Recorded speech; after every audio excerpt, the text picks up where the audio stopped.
Pagrindinis prekybinių ryšių partneris su baltų gentimis pirmaisiais mūsų eros amžiais buvo Romos imperija.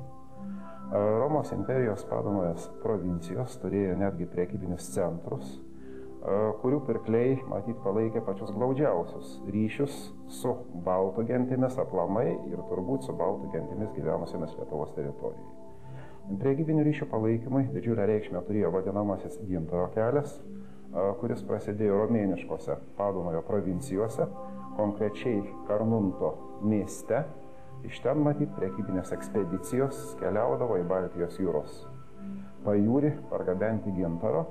Vieną tokią ekspediciją mini romėnų autorius Plinijus Vyresnysis. Tokia ekspedicija buvo surengta imperatoriaus Nerono valdymo laikais, tai būtų 1 amžiaus, greičiausiai 6 dešimtmetis. Be jokios abejonės, kad pagrindinė baltų genčių prekė buvo gintaras.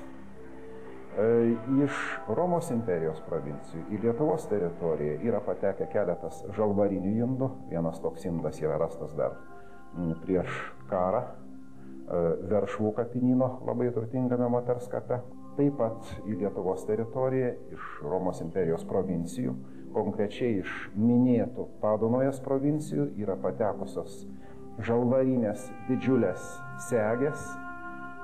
Dalis tų segių vadinamas sparninėmis segėmis. Taip pat yra patekę sidabrinių segių, segių puoštų emalių. Daugiausia Lietuvos teritorijoje yra surasta emalio ir stiklo karolių apvarų. Jos labiausiai buvo naudotos centrinėje Lietuvoje, vakarų Lietuvoje.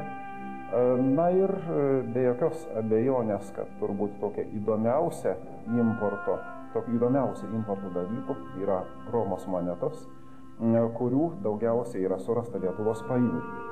Ir šitie radiniai rodo, kad į Lietuvos pajūrį vedė gintaro kelio atšaka. Didžiulis baltų genčių prekybinių ryšių pasiekimas buvo tas, kad į Lietuvos teritoriją buvo gabenama iš Romos imperijos provincijų spalvotų metalų žaliava.